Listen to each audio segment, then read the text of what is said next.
Kravitz. If you have not followed his Triple H horse racing podcast, you're missing out. It's one of the best podcasts in the country.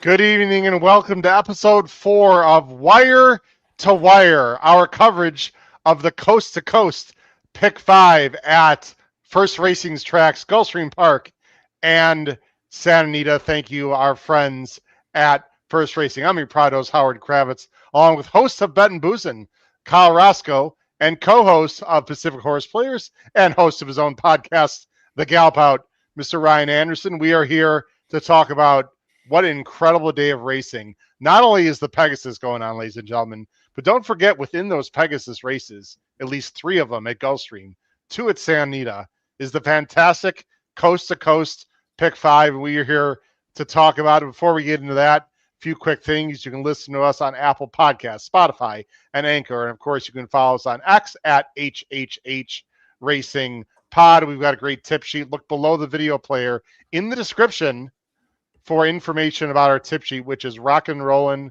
for 5 years. And I'll mention that also milestone week this week here on the podcast that I mentioned last night. But that tip sheet has been great for 5 years. Please look into that, ladies and gentlemen. You will not regret it.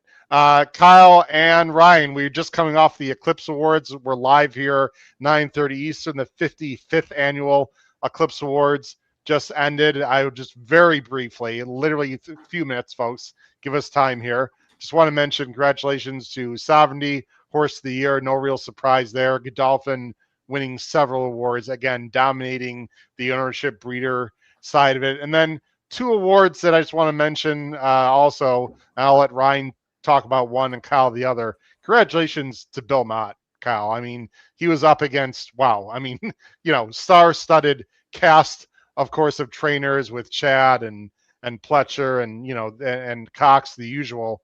Very well deserved, really good guy. Very happy for him, Kyle. Oh yeah, I mean, realistically, he's kind of that one, right, that kind of falls underneath those other 3, in my opinion, because he doesn't run as many horses as those others do. Obviously, even Asmussen runs, thousands of horses every year. But when Bill Motz brings him to the track, no matter what, you have to pay attention to that horse. Obviously, Godolphin, Junior, all the types that come along with that. And Bill Mott, first time crossing the wire first for the Kentucky Derby, of course, this year. Having a horse like Sovereignty does help. But no, always a class act with Bill Mott. So very excited that he got the Eclipse Award this year. Yeah, very well deserved. Happy for him. And then Ryan, on the riding side, it was very close. I think you could make arguments for all of them. You and I, well, of course, Kyle would trust his first child with this guy. Maybe I should have let you talk, Kyle, but Ryan's the West Coast guy, and Flavien cut his teeth first out west. Flavien Prat wins his 2nd Eclipse Award in a row, Ryan, for Jockey of the Year. Very well deserved. I know how you feel about this guy from France, now in the United States, of course. Yeah, not to copy Kyle, but I'm absolutely I would let him watch my firstborn child on the horse too. I mean, there's nothing that guy does wrong.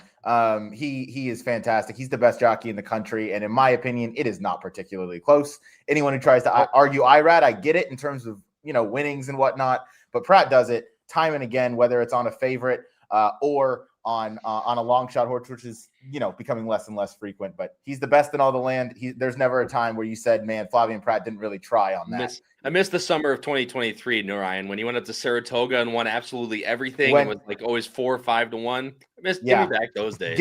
Guarantee you when that happened, Irad was shaking in his boots. I mean, when someone came in and was able to start racking up those wins the same level that he was in an even better way. I mean, they don't come better than Prat, and he's all business.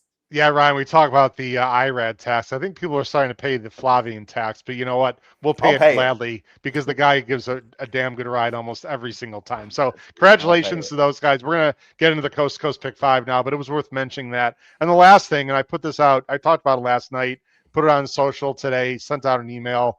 I just want to say one last time how damn proud I am. This is the 5-year anniversary this week of the HHH Racing podcast. Kyle, you were one of the first people that joined us, of course, with Pete and Paul. We were the 4 sort of originals, I guess you could say.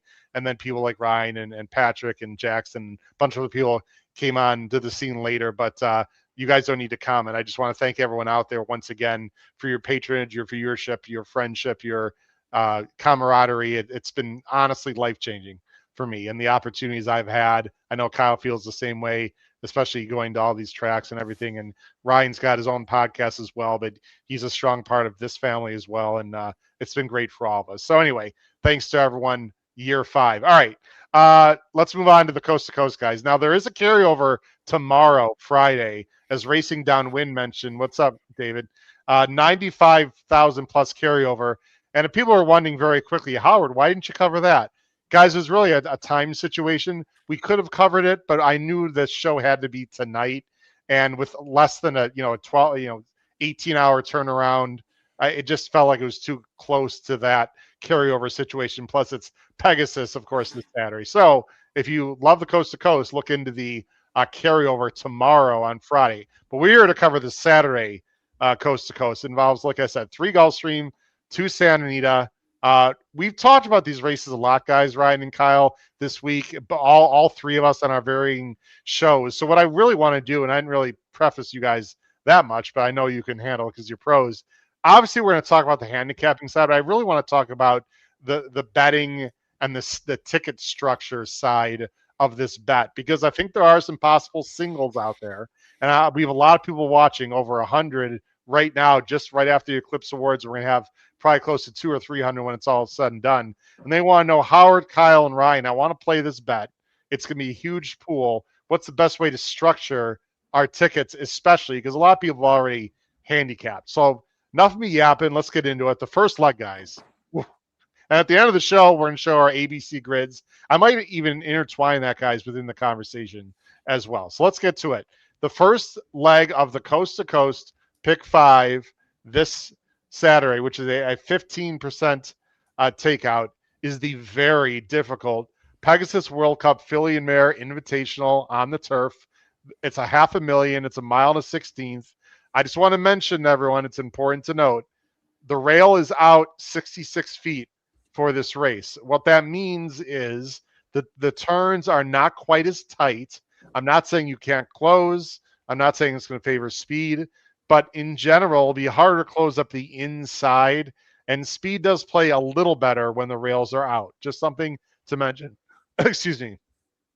Very, very tough field. Look at these morning lines, guys. Whiskey Decision, the 7, is the morning line favorite for Chad and Flavien. Let's go to our picks right now as I bring them up on the bottom of the screen here momentarily. And here we go. I've got 7-9-8. Kyle's got 8-9-7, and Ryan has 7-8-6. So a lot of 7s, 8s, 9s, a little bit of 6. Ryan, you and I are going to go with Whiskey Decision. I mentioned we covered the late pick 5 last night on Picks and Ponies, which, by the way, already has over 1,200 views, not including, of course, listens. So check out the Picks and Ponies show. You can also check out Ryan's Gallop Out show, because I believe, was it Nick Tamero this week you had? Yes, covered the late pick 5? Yeah. I'm not really proud of this pick, Ryan, because I wouldn't want to take the fave in this race, but I think she's very logical and has a big shot. Yeah. Look, we were just talking about the Flavien tax, which you probably will have to pay, but in a sequence like this, what you're not going to pay is that CAW tax because it's retail players only. So, Yep. I'll trade one for the other. I'll happily take Whiskey Decision in this spot. Chad Brown, maybe, he's not always known for, showing up crazy at Gulfstream, except for these big days. These big days, he unleashes his good horses. This horse, Whiskey Decision, has all the makings of a horse that has really taken a step forward for him recently. Is going to start this 5-year-old season for this mare. And we've seen Chad train numerous good older mares on the grass. So a Whiskey Decision, I think, very well has the makings to be another one of those, types. Rather, you mentioned the rails are out at 66 feet. They kind of changed that turf course into like 2 turf courses almost, with the rails being down and the rails at 66. So that is something you absolutely have to pay attention to. But I do think Whiskey Decision fits in here, makes a lot of sense. I think there is enough pace in here from some outside runners, In Our Time being one of them, Classic Q, who I'm sure we'll talk about, to set things up for Whiskey Decision. Proctor Street also in there, who I'm sure we'll talk about, as Kyle. That one's his top pick. But I hope we get that morning line, Kyle. Yeah. That's all I can say. That's all I'll say. It's funny, they don't have it as a fast-paced time for him, but I agree with you, Ryan. It feels like it should be a fast pace, not just because of the 11, but Classic Q and some others. I don't know if they're going to be like blazing, but it should be honest and allow for some closers. And I just want to reiterate one more time: not every race is out at 66 feet. We'll get into it, but race 12 and several other turf races the rails are down. Kyle, of course, lives now in Florida, and he's getting to know Gulfstream very well, and it absolutely makes a difference. We had Anthony Pascal on Ryan last night, and Kyle from FanDuel, and we talked about that as well. I don't have nothing to add. Again, I would never take a low price on Whiskey Decision, but again, we're talking about a coast-to-coast pick 5, ladies and gentlemen. This is a must-use, in my opinion, but I wouldn't put a win bet on this horse at anything less than probably the morning line, to be very honest. I don't love this horse. Last thing real quick, you mentioned Chad, Ryan. Gulfstream not his really preferred track in the winter, and overall he's not great in the winter anyway. His best horses, of course, run in the summer, but I looked at some stats, mentioned this last night. He is a 24% trainer, which is obviously excellent. Gulfstream last 5 years, grade stakes, guys, 19%. That's not bad. It's below what he usually does, but it's not bad. Where his stats are worse is with maidens and younger horses at Gulfstream. His better ones go to Tampa, and let's face it, his real good ones he saves for the summer, etc. So anyway, he can obviously win on these big days. Kyle, you're going to go with Proctor Street, and I know I listened to your show, did a great job. You guys covered the undercard races on Bet and Boozin'. Check that out on our YouTube channel. If Proctor Street is 12-1, tell everyone what the IWW is for people that do not watch your show, my friend, but watch our shows. It's the best segment of the entire world. It's the irresponsible wager of the week. And if this horse is anywhere near 12-1, this will absolutely be the IWW. What I mentioned on the show last Tuesday was I just don't really understand what the 7 Whiskey Decision has done in reference to the number 8 Proctor Street, and why this horse is, more than twice the price that Whiskey Decision is. So if you're giving me 2 horses that have very similar running styles, realistically, you're getting Walsh and Gaffleone, which team up to win over 20% of their races. I'm much more inclined to take a horse, again, over double the price. Again, I understand it's Chad, which I completely agree with you, both of you, what you said about Chad, about how he doesn't bring his best horses to Gulfstream. However, I kind of throw that out when these days come around, because these races are for $1 million. Chad's not sending his B-string horses into $1 million races. So I completely negate that stat while I do recognize it. But it's just for me that if I kind of feel the same about both these horses and how they're going to run, I'd much rather take the horse that's going to be 10-1. They're both 5-year-old mares. They've both been tried and tested. Both have low 90 buyers, and they both, again, have the same running style. So I will gladly take the 8 over the 7. And Racing Downwind says Proctor Street is a big turn of foot. Gulfstream Park stretch will be enough for him, and that's the question. This card, Howard, actually reminds me a lot of like what they used to do on Million Day, how they used to run the other races on the inside turf, and then they had what's the Million turf that would run. Million Lane is what they called it. Lane 3, I think they called it, if I recall. So that reminds me a lot of that. Yeah, for sure. Kyle, I have a question for you. Yeah. Regarding Proctor Street and Whiskey Decision, I agree with everything you said on the value that at least they produce on the morning line. They're both 4-1. Who do you go with? Because I think they're both going to be within a point or two of each other.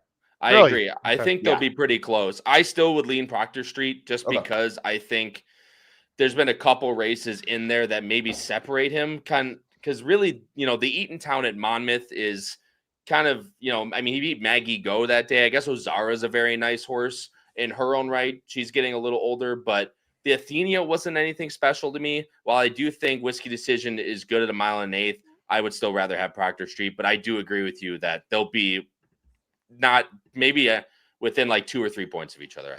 I think they're going to be like the 1 and 2, first and second choice in the betting come post time. You know what's interesting about what David said, and we got to move along, guys, but I actually think Whiskey Decision is the one you got to worry about with the short stretch. I think the better turn of foot to me is Proctor Street. She's a little more explosive. Whiskey Decision seems a little more grindy to me. But again, this is very, very trip dependent race. And let's just finally talk about Caitlin, her greatness. Well, a big fan of Paul Haller, and of course, Caitlin Clark, and we had in the chat our good friend Jackson Muniz, of course, who does a great job on the network as well. What are your thoughts there, Ryan, the question that was brought up on our show last night, and I don't know if this was brought up. I didn't have a chance to watch your entire show. Sorry, Ryan. Busy week. It was a long Is she better? Is she better on Sin? That was a big question. I think she might be. She's very nice, though. I don't know. I'm a little negative to her in this race, but I mean, if she wins, it wouldn't shock me at all. Yeah, wouldn't shock me at all. When she won, I think Jackson, commented that because week after I met him and we started our shows, he hit the cross country pick 5 to Caitlin Her Greatness for there we go. Wheelbarrow full of cash, as they say. And I thought, oh boy, I'm in deep water with this guy as my co-host. I got to sharpen up. But no, Caitlin Her Greatness. Look, we've seen how good she is, right? But I think we've seen her peak, and I think we've seen her ceiling. I think on her best day, on the best trip, if some of the others don't show up, she can absolutely win. She's a very classy horse. She's going to run her race. She always does. I just don't know that we're going to see a career best from her. I think she's as good on synthetic as she is on turf. I don't think the surface matters. I just think she's maybe half a cut below these. And Ryan, the thing that I like, sorry, Howard, to cut you off real quick. The thing that I like about Caitlin and Her Greatness, I feel like you have to use her in this race. One, because Noah mentioned this on our show on Tuesday. Kevin Attard does not ship his horses lightly. So when he comes into these days, it's something you have to pay attention to. But also just trip wise, she's going to be in front of both the 7 and the 8 in theory. And if she gets the jump and gets a better trip, while she might not be as good as them, right now, per se, she could just still trip out. So I think I'd have to use her in here. The interesting thing we're going to get into it as we go along is how deep do you go? Because this coast to coast bet, ladies and gentlemen, don't forget, is $1 base. If you better have some really strong decisions or opinions, in these other races, if you plan on going deep.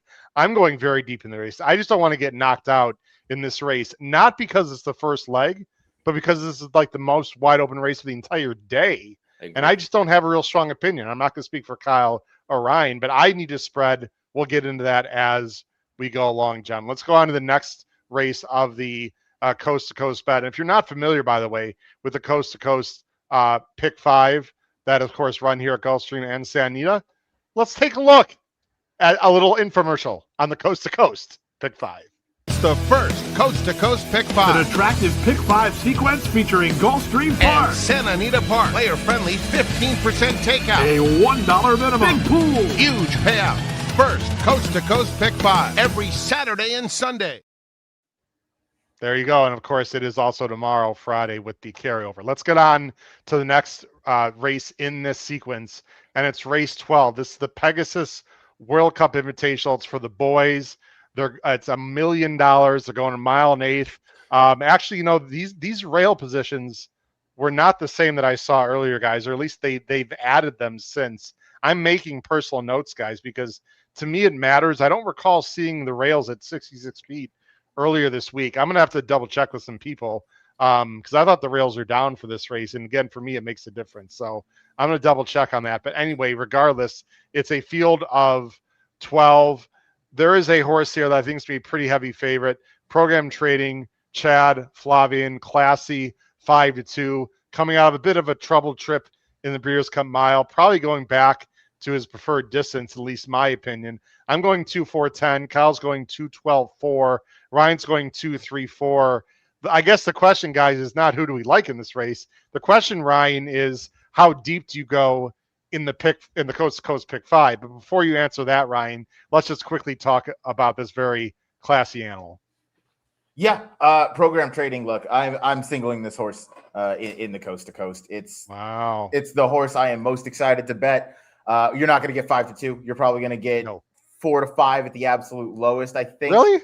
That low? I thought like 8-5. I think this horse is going to get pummeled. I don't necessarily agree that last effort in the Breeders' Cup Mile is going to warrant getting bet back the way that she's going to. I think a lot of people are going to see those double troubled lines in there. And if you watch it back, tried to follow a notable speech through on the rail. Pratt opted to kind of choose a different path and got totally stuffed and, ran on and kept running, but kind of lost all momentum. And you're just going to kind of save and reserve for the following year. So I get that. I just don't think that horse, I don't think that running line specifically is why I like this horse coming back. I think looking back to the Keeneland Turf Mile, I really like that effort. Obviously, Rhetorical on that day. I was at Keeneland. That was a hell of a run by Rhetorical, gearing up for the Breeders' Cup Mile. Right before in the Bernard Baruch. No real excuse why that one didn't. Why Program Trading couldn't get the job done that day. But I do think over this Gulfstream Park course, going the 9 furlongs, the mile and an 8 that we're going to be going on Saturday, I think that hits this horse right between the eyes. I think that's going to give him the perfect chance to get into that stride, lengthen it, and Pratt's going to have this horse in a perfect position. I have no doubt about that. He won the Eclipse Award for a reason. So I'm going to single Program Trading. I'll be happy with whatever price I get because I don't think it's going to be lower than 4 to 5. And it'll allow me to spread and get some equity. Use my equity elsewhere. Excuse me. Kyle, he's the 5. I mean, how in Klarovich, again, as Ryan said, he's trying to follow Nodal's speech, but decided not to. And Salon, the 3, came over. He's right here. How bad a trip is this in the stretch, in your opinion, Kyle? I mean, it's definitely not good. I can tell you that much. Right like you there. said, it got to a point where she got steadied twice, and Flavian kind of just pulled the plug from there. There was no winning after you got steadied that close to the wire. Obviously, notable speech. Another Buick masterclass, as we like to call it around here in that race. But I think Program Trading really is the goods. My only question is again, the layoff is really the only question from the Breeders' Cup till now. I think she's by far the best horse, or I'll take it. I don't have a beverage. Have a beverage, Ryan. I don't have a beverage at home. He actually did it twice. Take 2 shots if you got it at home, ladies and gentlemen. I'll do that. I don't know. I get this one mixed up with another one. I cannot remember which other one. You got some guests in the house. Tell them to take some, have a beverage. Yeah, they'll when they get here, I'll let them know for sure. Okay. But I just think he's the best on his day. But if he comes back or has another trip like that, especially when the rails are out, Howard, this is my big opinion too. However, I feel like I have better opinions that can win down the line. Like if Program Trading loses, gets a closing third, I wouldn't exactly be 100% surprised. Yeah, I don't think. Yeah. Look, it's a big field, and the rails are out. He's gonna have to work out a trip, but now the rails are out. That to me, that hurts him a little bit. We talked about this last night. I don't want to break it all down, but it's just harder to close up the inside for the simple fact there's less room. It's really that. It's a simple math situation there with the circumference of the track and the width of the turf course at that point. But I'm not worried about the time at all, by the way, Kyle. I don't want to speak for Ryan. They obviously pointed to this spot. Yeah. So the time issue, and he's run well off layoffs too.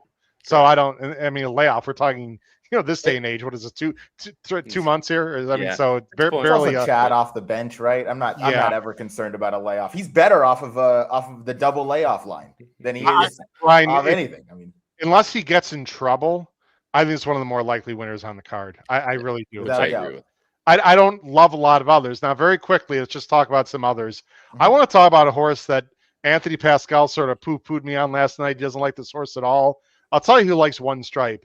Not only me, but Davey Lane. And I have a ton of respect for Davey Lane. If you guys know who that is, does a great job on this podcast. He lives in England. He covers racing all over the world. He knows it well. I know One Stripe looks slow. I don't know if he can win, guys, but I'll tell you what.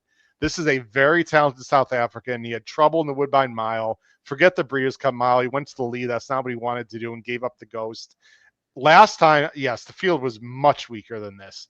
But this is a world-class animal. He's never gone 9 panels, Kyle and Ryan. I see, Ryan, you've got him third, so you like him a little bit too. They bring him his own rider from South Africa. I don't know if that was always the plan or because Johnny V can't ride him. I'm not sure. But to me, that's big-time intent. And Ryan, I was there last month when he won. Boy, he looked unbelievable. Again, weaker competition, but this is the one that I'm very fascinated with, Ryan. And you are too a little bit. Again, you got him third. And Kyle, you have him third. Sorry, also. I just noticed. Go ahead, Ryan. I respect this horse because I respect a guy like Graham Motion. I do not think test score is any part of a horse that I would like in here. I know he had to van back from the West Coast. We talked about the whole the travel issues a few times, and that's going to take a lot out of horses. Big campaign, grindy type from the inside. I'm good on test score. One Stripe's the Graham Motion horse that I'd like to use. I'm not a big fan of the jockey. You can look that up on YouTube as to the reasons why. But that last win, first time Lasix, absolutely. Absolutely like that win. That was a powerful one. Winning by 5 lengths on the turf against that optional claiming group. It's impressive, and you have to come back. The form for the Breeders' Cup Mile to this point has held up really well. You have repeat winners like repeat horses like Gas Me Up and One Stripe, who obviously we're talking about right now, who won in the optional claiming event. So the form's held up well. These horses have come back, and I think this was always clearly the goal for this Grand Motion runner. Cool Kev likes David Egan and Beach Gold a little bit. Wow, Ryan, you got him second. So you got Cool Kev 75 is interested in Beach Gold, who does have some numbers and lost to the world record holding Wolfie's Dynagos, who's now on the shelf, unfortunately. But certainly Beach Gold would be a long shot that would surprise me, but not like completely, take me out of my chair and say, how did that happen? I mean, he's got some numbers. Let's talk about Fort Washington. We got to move on, guys. I love this horse, Kyle. I talked about him last night.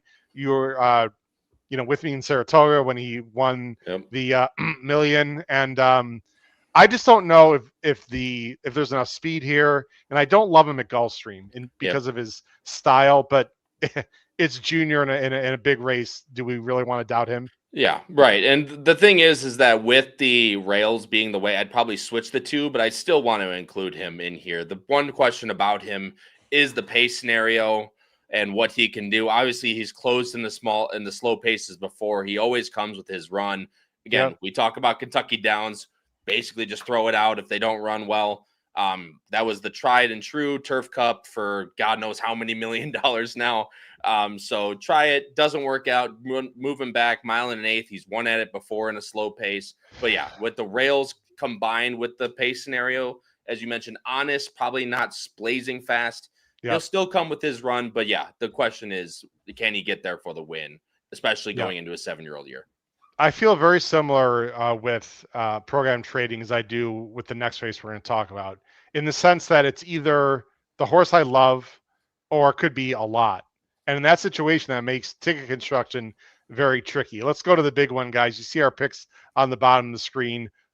Leg 3 of the Coast to Coast Pick 5 is the Pegasus. Again, we don't need to talk very long about this race, guys, because it's been talked about ad nauseum all week. There's the field. Disco Time's going to be a big favorite. Anthony Pascal actually interviewed Brad Cox, and we talked about this last night. Check out our show. They were originally planning on going to the Malibu. That is my only negative. But it's it's not like this is an afterthought. They could have gone here as well. But with the van situation, Brad decided to obviously not go. I think that was the right decision. Ryan, I know you agreed that horses shipped in didn't do as well, etc. You talked about that on that day with the transportation. To me, guys, I'm going 174. Kyle's going 175. Ryan, though, is definitely going some prices here, or middling prices, I guess. He's going 11, 7, 8. Ryan, I'll let you talk first. I'm only chuckling because of what his reaction. Not sure what that means, but Kyle, hold off on that. White Abarrio, the first time if he wins that I'll be doing that. White Abarrio, 4-1 morning line. I think he's actually going to drift up from that, in my opinion. I think the odds with Tappan Street and White Abarrio are going to flip come post time, in my opinion. Ryan, that's not my handicap opinion. That's just my feel as to what the public will do. You're sticking with Mr. Joseph and the returning champion, my friend. Oh, I guess so. So, all right. The reasoning behind White Abarrio as my top pick. One, I don't think that Disco Time fading the Malibu or not going was a bad thing by any means. That was very smart by Brad Cox. The van situation, as you mentioned, that would have taken a lot out of the horse. I'm gonna know before the race is run whether White Abarrio has a shot. If I get 4-1, 3-1, 2-1, and White Abarrio is being bet, I think I'm gonna be in good hands. If White Abarrio opens up at 8-1 and doesn't move, I'm gonna go ahead and count on my second, third, and fourth choices that I'm gonna be using in this race, because the board always tells the story with this horse. You can see it in the Jockey Club. Wasn't bet worth a lick. Didn't run like it. You can look, 2 back in the Whitney was bet maybe a little bit, but you had a horse like Sierra Leone in there who clearly took the money. When this horse has been got bet down in the Pegasus World Cup last year and ended up getting the job done by a distance. I was in Salt Lake City and I watched that happen. I could not believe what my eyes were seeing from White Abarrio. And I'm not going to get beat like that again this year. I'm going to hope that White Abarrio is taking some money. I think on his best day, this is his best track. He can absolutely show up, and his best race, I think, wins. versus this group. He's the most battle tested. He's still around. He's a full horse at the age of 7. Irad's still aboard him. So I'm going to hope that it's all systems go after the scratch in the Breeders' Cup. Ryan, I hear you. There's one main issue that has to be brought up. If you're playing the Coast to Coast Pick 5, you're not going to be able to see the board. So sorry, yes, I meant like I'm not going to see the board and know how to play him. I'm going to know if if that horse is even going to factor into the final into the race when the board opens. Right, but for the Coast to Coast Pick 5, for Coast to Coast Pick 5 purposes, you're going to use them as a strong A and the top choice until you're basically told otherwise by the board. Is that fair to say? Yes, exactly. Okay. James, what's up, James? On the Galabout show, I don't remember any love for Disco Time. So I guess none. Wow. Well, I mean, listen, Ryan's a man of his conviction. He's not going to change his mind based on what other people think, nor should really anyone else, unless you're just wishy-washy or you've mass respect for people, which I hope you guys, ladies and gentlemen, have some respect for us because you're watching the show. By the way, shout out to a lot of people on the West Coast, Kyle. There's over 120 people watching right now on the Santa Anita X channel. Hello, everyone out there on the West Coast, including, of course, Ryan, who hails from the San Diego area. Obviously, it's a lot earlier there right now. It's only 7 o'clock local right now on Thursday night. All right, Kyle, Mr. Chuckles, what's with the white Abario laughter? Well, whatever he's doing down there is also why I'm laughing. But I can't. I mean, I agree with you that the 2 morning lines between him and Tapan Street basically should be flipped. I think that's the way they'll go off at post time. But yeah, I couldn't touch this horse with a 10-foot pole at 8-1. I mean, could he win? Yeah, I guess, because it's Gulfstream, but that would be the only reason why, in my opinion, why he could win is because it's his favorite track and he's 9 for 10 in the Exacto Gulfstream Park. Other than that, I can't see it because I don't know. Maybe I'm just over. Well, he hasn't run since August. His very last work was poor, but the workmate went too slow, which is part of the problem. All I know is Anthony Pascal's there on track every day, and he has told me several times, not only in our show last night, and take it or leave it, everyone, the vibe on him is not the same as it was last year. That's all I'm going to say.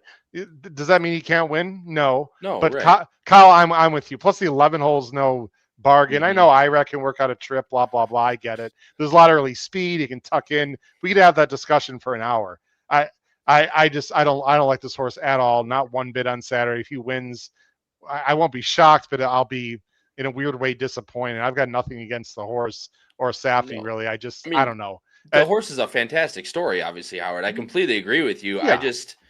I won't be the first time, and if he continues to run, it probably won't be the last. I can't see it with all the stuff that's gone into him over the past, when did he last run? 8 months ago? August, 7 months ago? Yeah. So 5 months ago.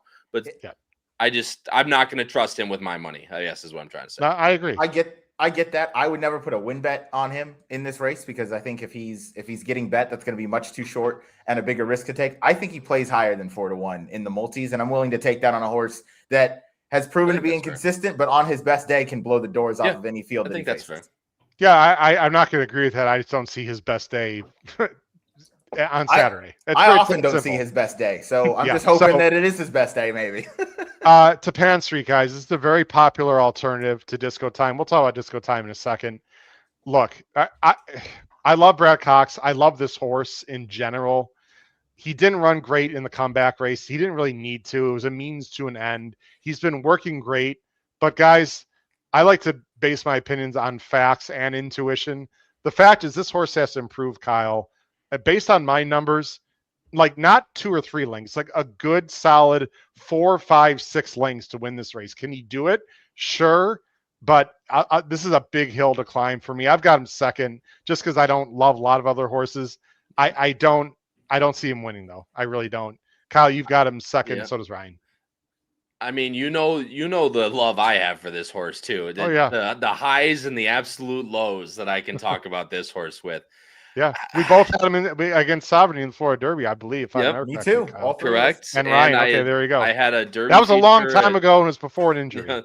Correct. And at 65-1, I had him in the Derby Future. I remember doing laps around my house when he won the Florida Derby, and then a week later, I was on my bed with my head in my pillow. But I love this horse, and I really, if he is on his best day, I think he does vie for the lead. Again, it's just the same thing as White Abarrio is. I don't know if right now he's as good as he can be, and if not, I'm not going to want to play him at 4-1. That's just the means to the end. Yeah. And I'll probably use him. I think I had him in my grid as a B, but I'm with you, Howard. I just think I don't know if there's necessarily a whole ton of pace, but even if there is pace, Disco Time is just the pace. And if he gets out to the lead from the rail, I think the rail is perfect for him. Gets right out with Pratt. As long as he breaks, I think they're going to have a very hard time trying to catch him. Well, I actually don't think he's going to be on the lead. Okay. I think one way that he can get beat, Ryan and Kyle, and I love this horse. And this is the kind of horse that I don't always love because he hasn't gone a mile and eighth. You could argue, or this was sort of a second option a little bit. There's a lot of other speed in this race. There are some negatives at a low price, but I got him 2-1 already overseas with someone, so I'm happy with that. I placed a big win bet. I wouldn't bet on him anything less than 2-1. But again, we're talking about the Coast to Coast pick 5. And for me, in a weird way, even though there's more questions maybe with him than program trading, I think he's almost more likely than program trading. He's going to sit the pocket to me. I know people can disagree. That's fine. That's why we got the show. If he runs his B+ race, he wins. His number last time, I know it was a small field, fine, blah, blah, blah. That last race was 5 to 6 lengths better than anything in this field. I mean, that was unbelievable in the Dwyer. He doesn't have to have the lead. Flavien is not stupid. He just won the Eclipse Award. Guys, I hope he sits the pocket, tips out as they approach the far turn, and blows by and wins by 3. I have zero concerns other than maybe the break, I guess, but he breaks well. I have full trust in Brad. I have full trust in Flavien. Would I bet him at 4-5? Hell no. That's why I took him at 2-1. Guys, this is the now horse. There's a lot of horses I don't like. There's not a great closer in this race, like a Sierra or something to fall in love with. I'm all about Disco Time. It's not creative. And that's what I went more like. Kyle, I don't care. That's fine. That's what I went more like, getting out and getting close to the lead rather than. And if he's, again, in the pocket, like you say, Howard, I mean, White Abarrio is going to be coming from 3 or 4 behind him in theory, and other horses as well. I also don't like the closers in here. And Gulfstream Park, and again, hats off to them. They've actually, in years before this, it's actually been a very speed track. They've actually done a very nice job, and it's been more fair this year. Just from being there, watching all these races, they've had some really deep closers win. I just don't personally see it in this race. And at 1 1/8, again, I'm with you, Howard, not having that type of experience. I'm also usually against the low price horse like this, but I see the same thing. I don't think I've ever seen a time form as high as a 136 coming back into the program like this. I mean, that fits into like a 116 buyer. Mm-hmm. So if you believe in time form, again, it was one race, but even the races before that, Ryan, were still better than most of these in here. So anyway, I know you're obviously very against him, Ryan. I got full respect. I'm not saying he's a cinch or some kind of ridiculous statement. He just is very likely to me here. He's he's very likely. He's absolutely the now horse. All I would say is that he is going to be, I think, a pretty heavy lean for some people. And that's why I have to try and beat him. He's a horse that's going to be trying something new for the first time. And I can't trust that just off of that. Even though I mean, it's a 16th of a mile. Okay, that's fine. True, he's never on. But I understand what he's. It's also a grade 1. It is his steepest test, and you're going to be taking in name. In name, it's a grade 1. There are some very salty horses in this group. No, there's no Life is Goods or Nick's Goes in this field, or Life and Times, or Life and Times, who runs earlier for whatever reason. But look, I mean, Disco Time, very very special horse. And if he shows up with his A race, he's going to beat me, but it's going to be a fun thing to watch. So if I lose, then I lose. In terms of the pick, we have to get into the betting part of it. I said I want to emphasize that. I'm going to single him on a lot of my pick 5s, but I am going to play backups on this Coast to Coast. You have to. The value is way too good if you beat this horse. So and I don't think he's completely infallible. So my main ticket will have Disco Time, but I'm absolutely going to have backups, Ryan, which we're going to talk about here in a few minutes. When we talk about that, I'm going to be interested because I have a different theory that I'm going to approach this with. Okay, Kyle, real quick, we got to talk about San Diego. No, you're good. I can save it for later too. It's a betting angle, so I can save it. Okay. Now, these are not exactly great stakes we're covering here at Santa Anita, but our good friends at Santa Anita have some interesting races here. Race 6 is a very small field. This is race 6 at Santa Anita. This is the 4th leg. And you can take a little bit deep breath because you don't have to go very deep in this race, I would not think, because it is a small field. I'm going 4-5-3. Kyle's going 1-4-3. Ryan's going 5-4-3. It's starter optional, claiming 25 down to 20, 6.5 on the dirt for Calbreds. There's a pretty heavy favorite in the number 4, which they all could be. Great name for new acquisition for the Hanson Barn and Maldonado, an 8-year-old mare. And the other favorite in this race, guys, is also 8 years old from the rail, Emirates Affair, coincidentally a Florida bred, running in the other part of the country. Like you see our picks on the bottom of the screen. Kyle, you're going to go with Emirates Affair. I'm assuming you hope this horse wires the field, I would think. Yep, correct.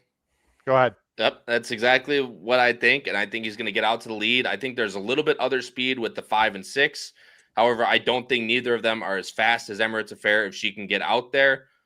I just don't like anyone in this race, to be honest with you.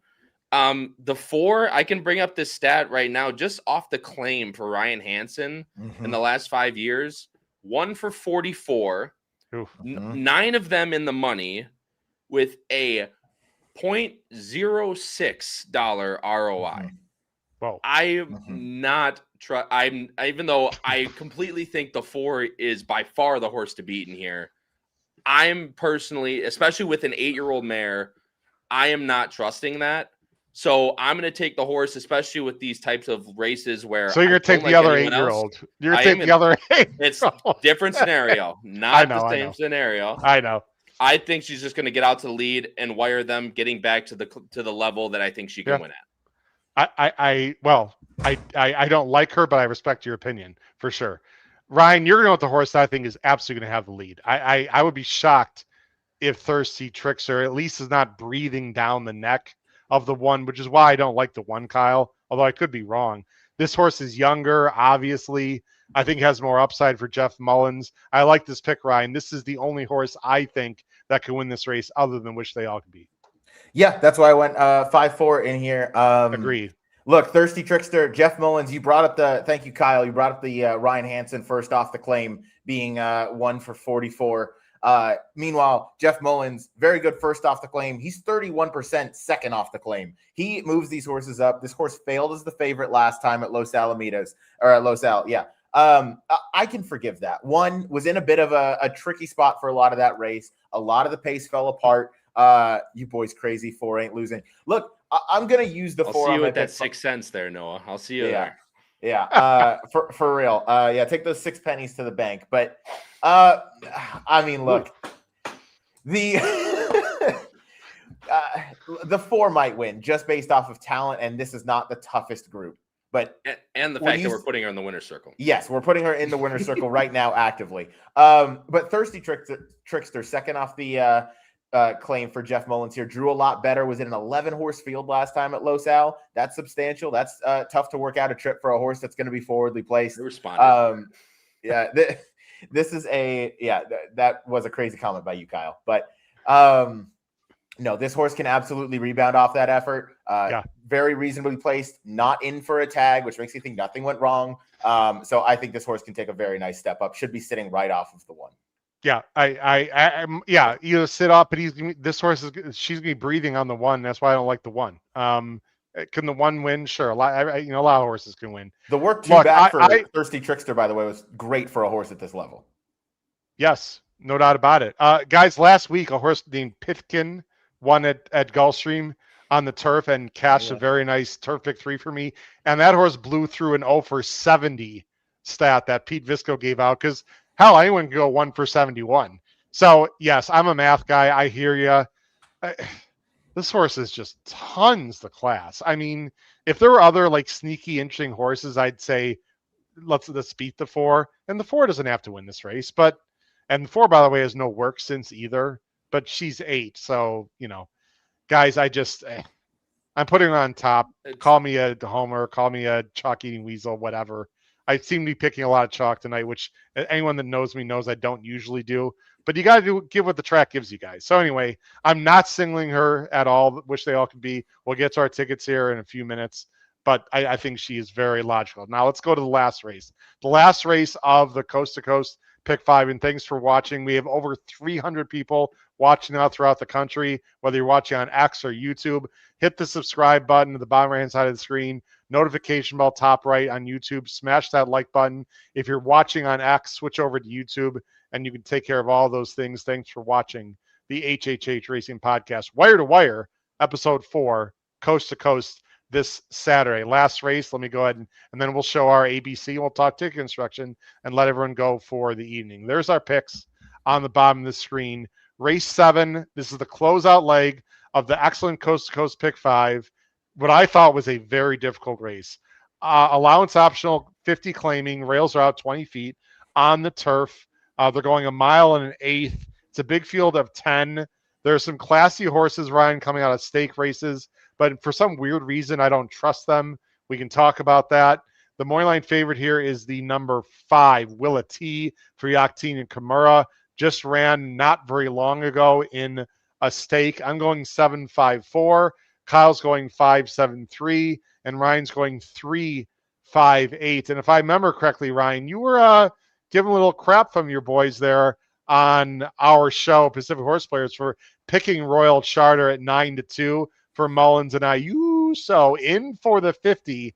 Tell us why you like this horse. I watched the replay. I'm not going to show the replay, but she is coming out of a race, with a bunch of others in this field, if I recall.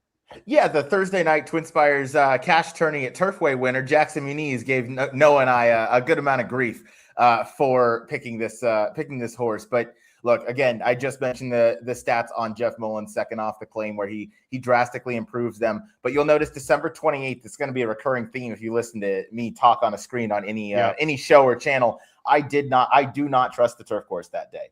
I might end up being wrong, but I think right now you can play a lot of these horses back that just were spinning their wheels, were not running their best. Royal Charter coming down the lane, wasn't switching leads, did not look exactly comfortable. Whereas if you watch some of her races in the past, she has finished off much more professionally. Maybe she hasn't always gotten her picture taken, but that last out, I'm willing to excuse. I don't think she cared for the turf course. I think you can say that about a lot of these horses in here. What was it about? Sorry to interrupt. What was? I mean, you were there a lot. So what was it? Royal Charter is the 6th, by the way, and the Queen Sienna. It's kind of this race is the 8, and the and 1 Corbett Violet starts now the 11. What was it about the turf course you thought that was wonky? They got about 8 inches of rain in the 2 days previous to this race card. So this was opening day at Santa Anita. They pushed it back 2 days, no longer the day after Christmas because of all this rain. These Southern California turf courses are not used to taking that much rain. Obviously, it was safe to run on, but I think still it had a lot of give in the ground for what these horses are used to. They like to hear their feet rattle underneath them. And I think for some of these, they did not really care for it. I think Royal Charter was one of them. It's not often she shows up just completely kind of gassed down the lane or just spins her wheels. She normally has a much better finish to her. She is in for the tag here, but she's cleared a lot of those conditions. She's done everything she needs to do, and she's kind of at this level where this might be the kind of money run where Mullins runs her. She's going to win if she gets claimed. $50K plus the purse money in here. Out at Santa Anita, it's going to be worth it. So that doesn't raise any red flags for me. She is a 6-year-old mare too. So yeah, she is a 6-year-old mare after all. I mean, I think she's proven she's not a stakes quality animal. Yep. So I don't think risking her for the tag here is much of a risk at all. Right, you make cogent points, and you're out there all the time. So I have no really right to argue about how the turf course is playing. My opinion, Kyle, just from a straight handicapping standpoint. There were 8 horses within 2 lengths of that finish line. It was bunched up.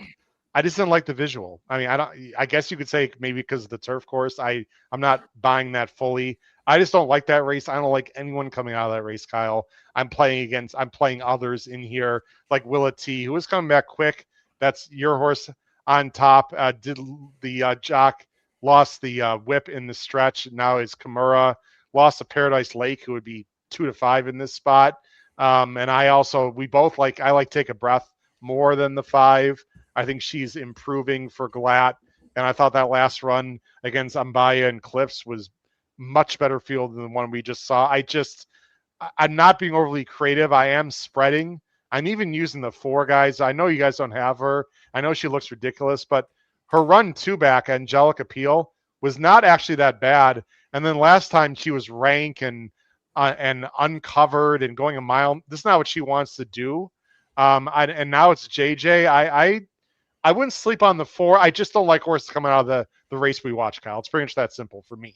Yeah, and obviously that gives you leeway to go with other horses in here. Yeah. And you can look at it either way. I think Ryan's point is definitely one to be taken into consideration as well, considering how little rain they usually get out there, and to just get dumped on like that. I think it's especially with West Coast horses, when they don't want to give in the ground, you can really kind of tell. And one of those is where they're not switching leads. They just don't look comfortable. So I think Ryan's point definitely needs to be taken into consideration. I am using Royal Charter as I have her in 3rd.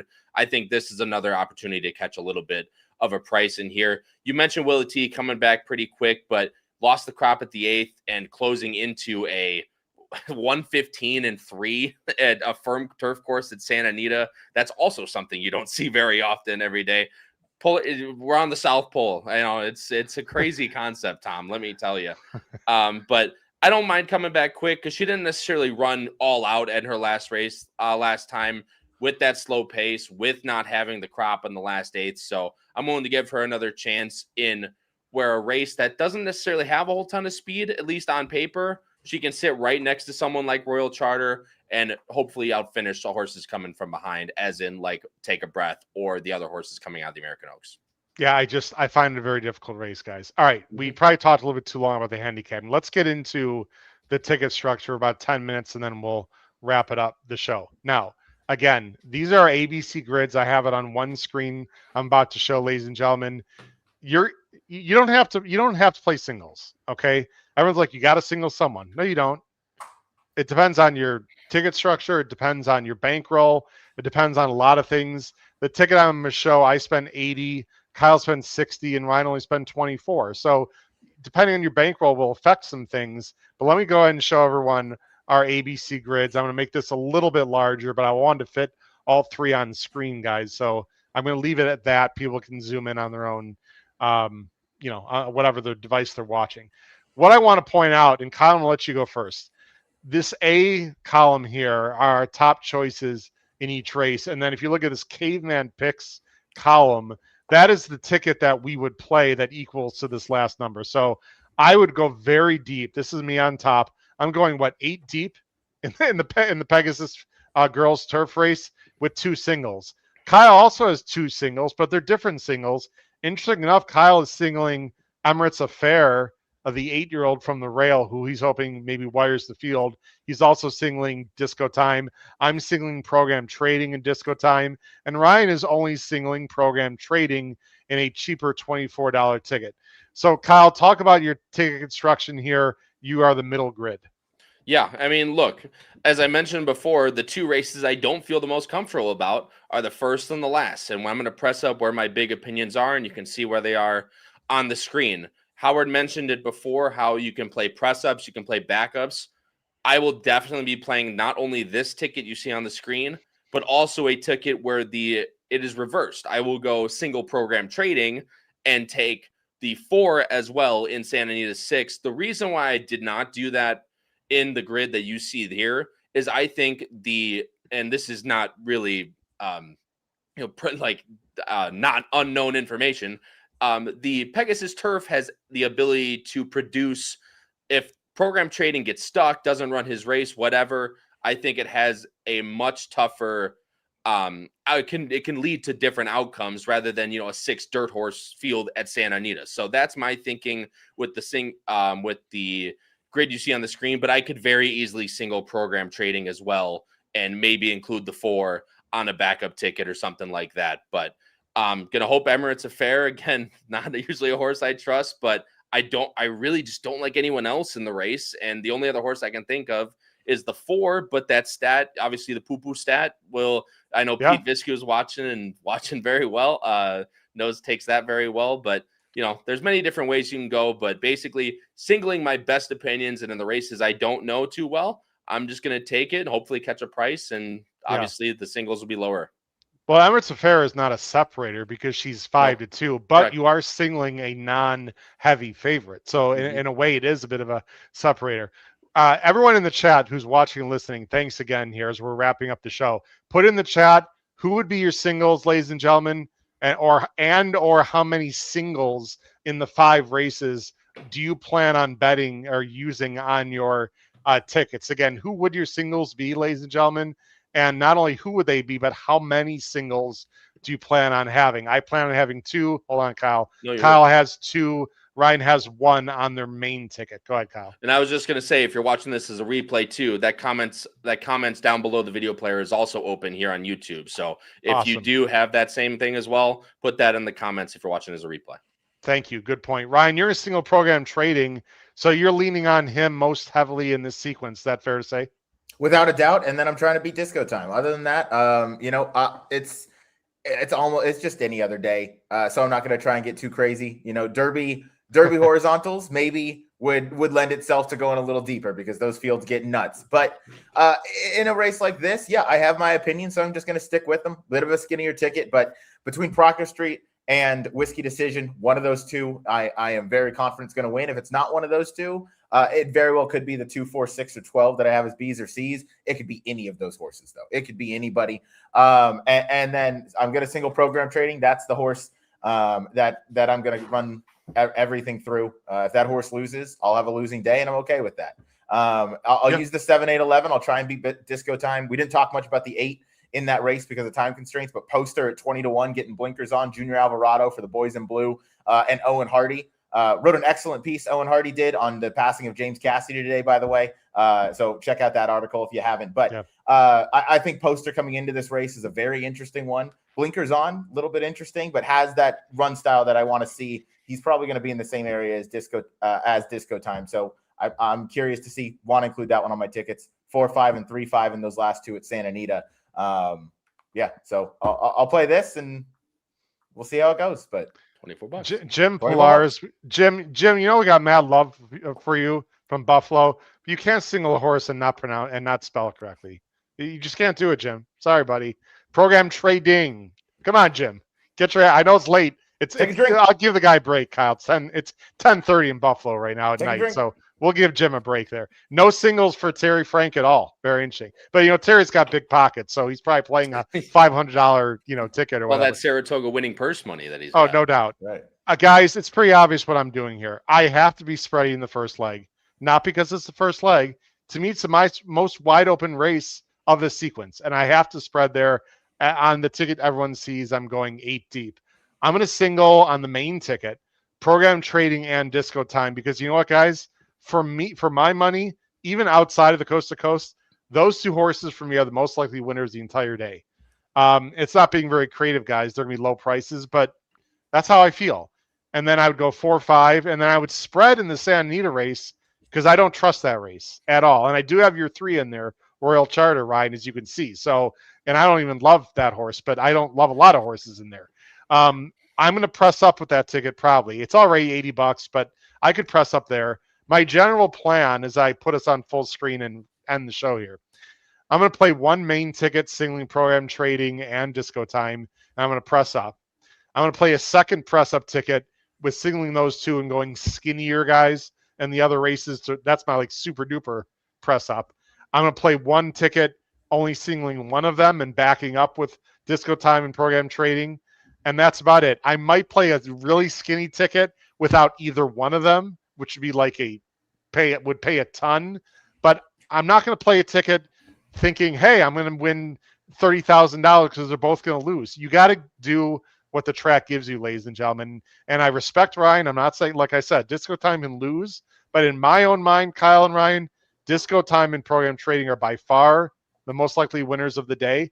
And I have to press up, and you can still get paid by pressing up or super duper pressing up, like playing maybe like a $3 or $4 ticket and you get lucky. Final thoughts, Kyle and Ryan, on tickets, construction, anything going on. We're ending here at an hour. We had to go a little longer on the show because it's the damn Pegasus Coast to Coast Pick 5 day. Kyle, you get to go first, my friend. That's what I was going to say. It's Pegasus Day. It's the time. It's really the day of the winter. After the Breeders' Cup, obviously, there's that hangover. We're not sure when we're going to get good racing again. Obviously, then Gulfstream hits, and Pegasus is the pinnacle, of course, of that before we get in the Kentucky Derby. It's a fantastic coast-to-coast Pick 5 sequence. Good luck, however you play it, and there's a bunch of different ways to play it. Singles, no singles, low prices, high prices. It's a fantastic day of racing, and hopefully you guys can all cash a little bit. We've got Weekend Warriors, and I didn't change the banner, but Weekend Warriors, ladies and gentlemen, live Pegasus Day, Saturday.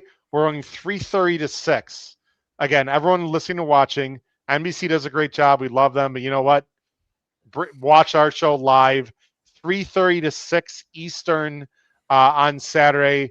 We're covering the last 4 races at Gulfstream, which of course the first 3 of the Coast to Coast Pick 3. So Weekend Warriors YouTube channel, 3:30 to 6, right here on the HHH Racing Podcast. Ryan, my friend, resident West Coast guy, you have the final thoughts either on a particular ticket construction thought or just the day in general. Yeah, look, for the day in general, some people that work at banks or whatever, they have the fiscal year. I have the racing calendar, where the end of the year is the day after Christmas, where Santa Anita has their opening day card, and this is the first day of the year. It's the best racing card to start off the new year. Obviously, we are jam-packed through the Pick 6. That's all graded stakes. It's an excellent sequence here for the Coast to Coast, and I'm excited to get into it. Excited to watch the Pegasus. It's always a fun race to watch. I will say I'm most excited for the Fred Hooper, because Life and Times versus Knightsbridge has an opportunity to be a huge match race between those two going into this handicap division in 2026. And then final parting thoughts. I know we didn't cover the $90,000 plus carryover in the Coast to Coast that's taking place tomorrow, but if you want thoughts on those, myself and Jackson Muniz are on Tom Quigley's seminar at Santa Anita on track tomorrow. We're going to be going over that and the entire card at Santa Anita. So plenty of work for Jackson and I to do. Plenty of there'll be fireworks on that show without a doubt. You can't have me, Quigley, and Jackson on a screen at the same time in a studio and not expect there to be a whole lot of fun going on. So be sure to check that out. As again, we'll be going over the Coast to Coast Pick 5 taking place between Gulfstream Park and Santa Anita with that $90,000 plus carryover as well. That's on the simulcast feed for Santa Anita, correct? Yes, it is. So what time approximately is that going to be East Coast? 11:20 a.m. Pacific time, meaning 2:20 p.m. East Coast time, or Least Coast, as I like to say, because everything runs through the West. Yeah, of course it does. That's exciting. Imagine not having football at 10 a.m. on a Sunday. What kind of world is that? I guess the big question is Jackson going to have facial hair or not for the big appearance for that he's going to? That's the big question. I couldn't tell you, because it would change. It changes by the hour. It changes more rapidly than South Florida weather. So I could not tell you. I'll tell you. Anyway, appreciate it, guys. Again, a ton of people watching and listening. Really appreciate it. And of course, our good friends at Santa Anita and First Racing were sponsored this fantastic show called Wire to Wire. It's been our 4th episode. We hope everyone has a big day on Saturday wherever you're playing. For Kyle Roscoe and Ryan Anderson, this has been your host, Howard Kravitz. Crush your bets in the 15% no CAWs coast to coast bet this Saturday. Take care, everyone. Have a great night. Bye-bye.